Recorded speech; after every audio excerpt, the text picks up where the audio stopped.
Tales from the wild. Stories from the heart. A journey into the mind and soul of fired-up business professionals where they share their vision for the future.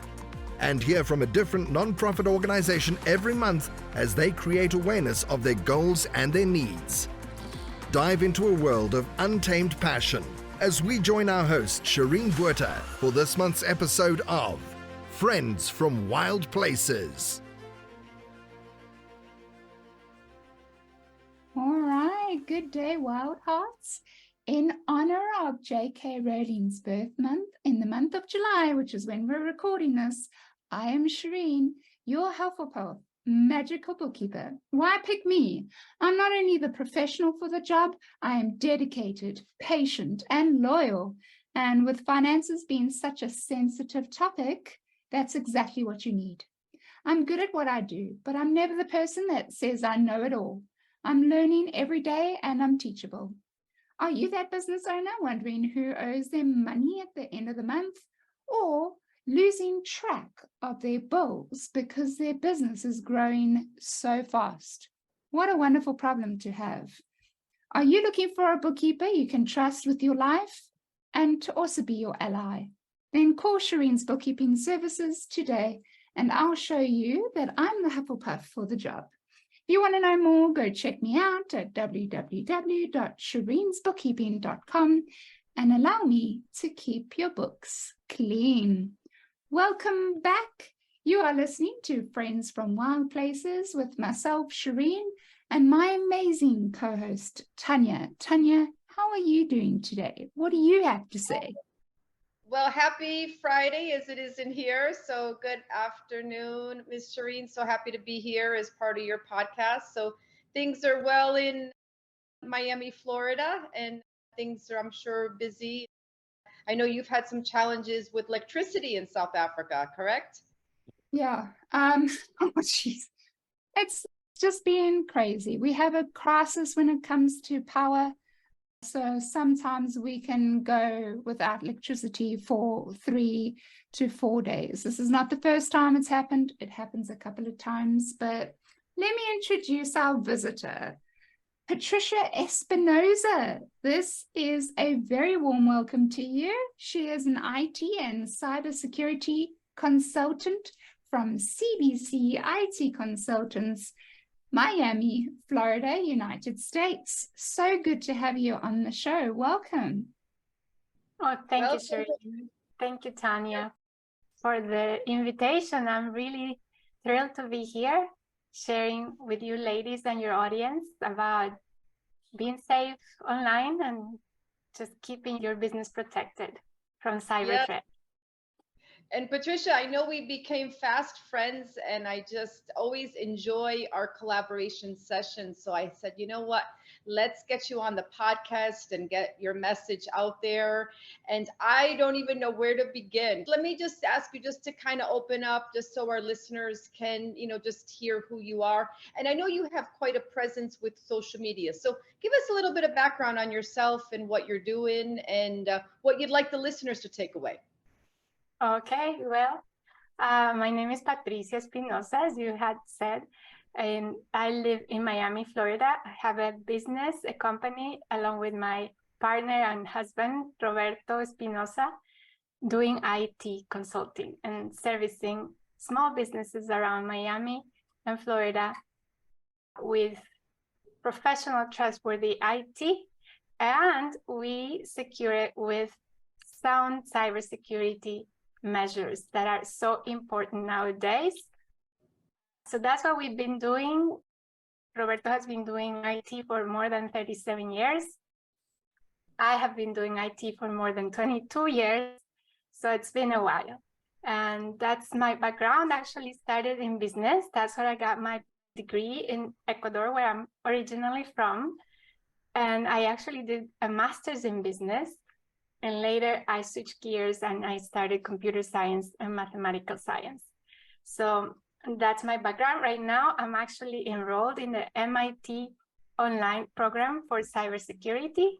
So I'm really excited about empowering the community to get protected and really just be safe online and instead of being fearful, for all of us to just be empowered and not become the victims of cyber attacks. Right. So that's pretty much it, my background. Absolutely. Yes. That's awesome. Yeah, I mean, that's amazing. And Patricia, you had a quote for us today, and let me just put it out for the listeners so they can hear it. It's let go and allow yourself to see the perfection where the seeming imperfection seems to be. And this is from Lester Levinson. So Patricia, why this quote, and what does this quote mean to you? I really have come to love this quote. I think at the beginning I quite didn't understand it, the profound meaning that it has. Lester Levinson, the one who is said to have said that, is the originator of the Sedona Method. He discovered that all he had to do was decide to let go of his emotions at any given point. He didn't have to understand why he had the emotion or the source of the emotion or anything. He just decided to let go at any moment. And the more he let go, the more he discovered this energy, this goodness, this vastness that we all are. And his life changed completely after that. He had been given 2 weeks of life back when he was sick, very sick with the heart disease. And he ended up living 40 more years without seeing a doctor again. So what it means really is that at any given moment, we're actually interacting not with what is happening in our lives, but rather with our beliefs or our thoughts and our emotions about what is happening in our lives. So rather than let our emotions or thoughts or limiting beliefs control us, we just let them go and just get in touch with what's really there, what's really happening. And in that context, you can really see that things may not have been so imperfect as you thought they were, but rather you just get in contact with what's happening and start to see the perfection or the completeness in that experience. So it has very profound ramifications. I am such a fan of the Sedona Method. It's something that I have come to learn and practice more and more. And I really feel like it's given me this serenity and calmness and just satisfaction with what's there from moment to moment. That's so awesome. That's really is. Yeah. Well, thank you for sharing this. And for the listeners, if you're wondering what is the Sedona Method, let me just go over it a little bit more with you. The Sedona Method is a simple, powerful, and easy to learn technique that shows you how to uncover your natural ability to let go of any painful or unwanted feeling in the moment. And 5 ways of doing this is you can choose to let go of the unwanted feeling, or you can welcome the feeling to allow the emotion just to be, or I've got it down here. So, or you can dive into the very core of the emotion. The 4th way is by dissolving the opposite polarities we all carry. And the last way of doing this is seeing through the feeling to the effortless awareness that is right behind it. So Tanya, is Sedona Method something that you practice? What methods have you touched on doing? And yeah, what does this quote mean to you? Sure. So actually, I was not familiar with the Sedona Method until I met Miss Patricia, and she introduced it to me. So I've been learning more about it. I had for many years, about 7 years or so, had gone on a more of a energy path, or just healing energies, overcoming traumas and trauma bonding and things of that nature. And I was very much aware of the Abraham Hicks teachings. I had seen Abraham Hicks in Pennsylvania, and very much aware of that. And in speaking with Patricia, she kind of enlightened me to even a more expansive method. So actually, it's not that I'm doing one or the other. I just kind of take it all in. So the way I like to think of it, they would say a toolbox, but I'm not a carpenter. So I think of it more like a mermaid chest. Okay. So it's a mermaid chest. And I add all of my, for example, I was brought up traditionally Roman Catholic. And at the college, I actually teach world religions for funeral services and customs. And then in my own personal journey, have adapted, different things, more incorporating some of the spirituality, Buddhist methodology. And now with the Sedona Method, it's just given me another gem. That's what I'm going to call it. So it's another gem in my mermaid chest. Right. I love that. It sounds beautiful. I think I'm going to steal that line. Oh. Mermaid chest. Because that's exactly what it is. You have all your trinkets and thingamabobs and all that way, all the tools to help you deal with certain things. And I know I'm also the same. I do it a mixture of the different ways and methods. It depends on how deep that emotion that I'm feeling and where that emotion's coming from. And so, and how traumatic it was. So I think it depends. I think sometimes I really need to feel it and allow myself to feel it. Other times I need to let it go immediately, especially if it tends to want to bring up some lies about myself. And then the other way is obviously to find the root of the problem. And that's, if you have a therapist or someone that you see and talk to weekly or daily, that's definitely someone that can assist you with that. So, and thank you, Tonya, for sharing that. I come from very much a Christian background, family, growing up with Sunday school. That's a completely different discussion for another day, but coming from that background, I like to have tools. I like to know if this happens, what can I do to help in those situations? Yeah. Mm-hmm. Exactly. So we're all evolving. And I think, whatever works for us and all of our listeners out there. So for example, if it's cognitive therapy, if it's the EMDR, which is a eye movement technique, if it's processing emotions, if it's getting over some of the triggers, which we all have, whatever works. So I think the more we expand and evolve and collaborate, but the Sedona Method, it was brand new to me. And again, I'm grateful for Patricia to have introduced it to me, and I'm learning like we all are. Thank you, Patricia. It's the same here. I didn't know about the Sedona Method until you were the one that shared the quotes, and which obviously made me go and do some research about it. So thank you very much to you, Patricia. Oh, you're very welcome, ladies. I'm just glad that it may be able to be of help as it has been to me. I totally feel like it's been my life before the Sedona Method and after. Just like you mentioned, Tanya, about Abraham Hicks, which also was a definite influence in my life. And also I feel like it was before Abraham and after Abraham, and obviously later Sedona. So nice. Yeah, it's just that you pick and build your mermaid chest, right? With all these tools. Yeah. Yes. I love that.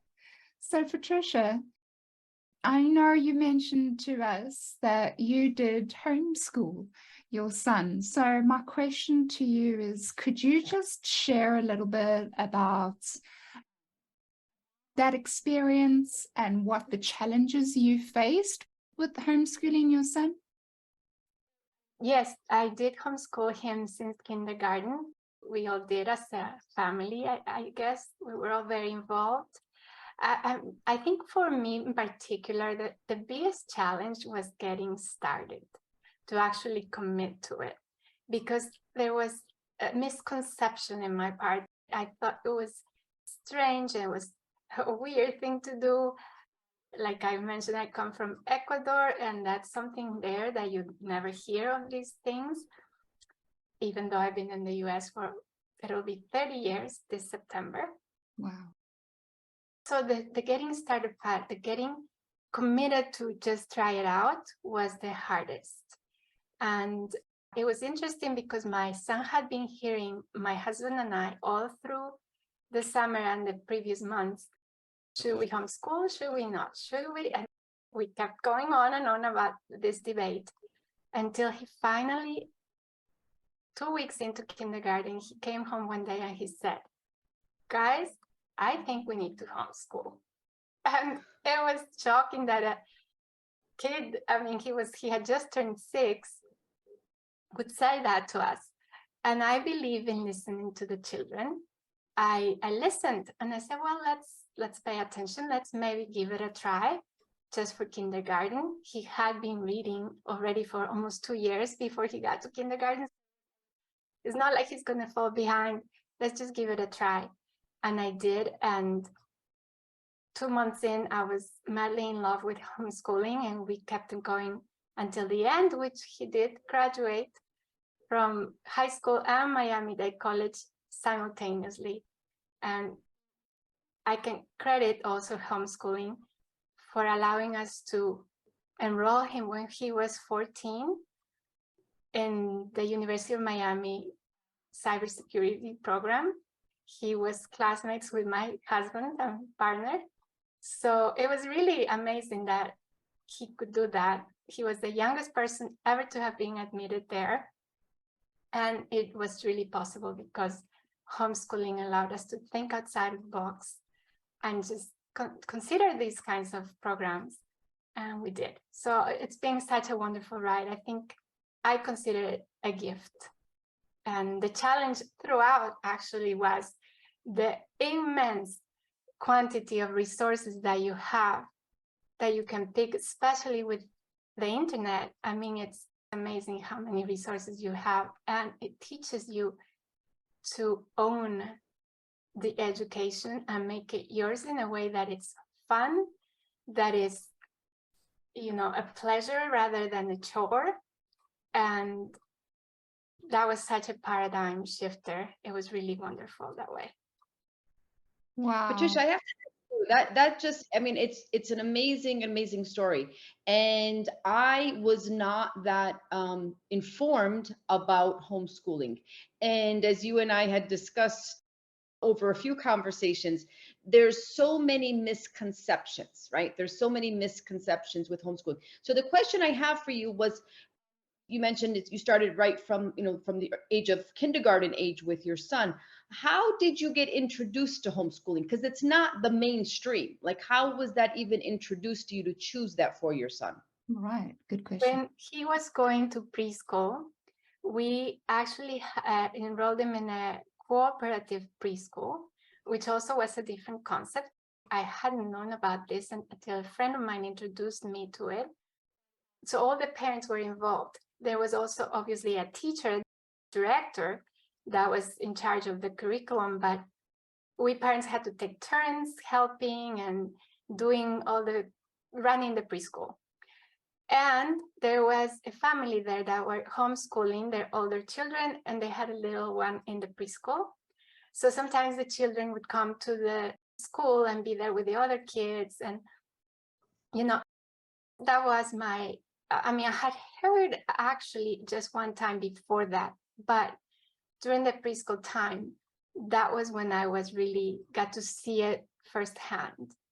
And I still wasn't convinced, because maybe you have to see something more continually and for longer periods of time, perhaps, until you finally decide. Mm-hmm. But yeah, that was my introduction to it. And the family seemed so relaxed about it. They seemed so close together. such a tight-knit family, and that also made a difference to see that, to witness that, because that was my experience later on throughout my homeschooling years. The families are always sticking together. It's such a wonderful camaraderie and just community. It was really, really wonderful, because that's the misconception as well. Kids are not socializing, they're staying home all day studying, and nothing could be farther from the truth. We actually take advantage of the community. So you go out and to the museums and take classes there, to the botanical gardens and take classes there. You know, you go everywhere that you can. There are services for homeschoolers, and you just have this wonderful canvas of resources for you to go into the world and learn with the child or as a family or in any way that you want. It's beautiful. I mean, it's such a beautiful, beautiful journey that, you know, you shared with us. So when you mentioned that you are originally from Ecuador, right? And congratulations on being 30 years in the United States. Is that what I heard correctly? That's amazing. Yes, 30 years. That's amazing. We're trying to get Shireen here. That's my next mission. I'm trying to get Shireen here from South Africa. So hopefully we can accomplish that. So I want to maybe just ask, so because your culture, right, was not as open to homeschooling, maybe your family or friends back home in Ecuador, was there any resistance from them? Like, did you have to give an account? Because, you know, we all have people that in the background that talk, right? Like, I don't care who you are, like everybody has somebody that's saying something that opposition. So did you have that? Or I don't want to assume. So how did that happen for you? Yeah, definitely was something strange for them. And they respected our decision, but it was something that they weren't too thrilled to see that we would choose to homeschool. And I think that was across the board. I mean, you would talk to the homeschool moms usually that would gather, bring the children to the classes or the co-ops or the whatever. And we would all experience that. I mean, from the community, you know, at large, the biggest thing always was socialization. Why are you doing that to the children? You know, you're going to scar them for life. So that was the main thing. And as time went by, then they would see the results of how children would behave and how, for the most part, how relaxed and feeling of you know, going with the flow the children had, that eventually I think people would see that and then they might have changed their minds. So yeah, definitely that was something that we would encounter all the time. This resistance from families and from the community at large. I'm sure. Yeah. I'm sure. Yeah. Join us next week for part 2 of Friends from Wild Places as we get into more exciting conversations with Patricia Espinosa. You've been listening to Friends from Wild Places with Shireen Bueta. Be sure to subscribe to the podcast from the links to catch every episode and unleash your passion.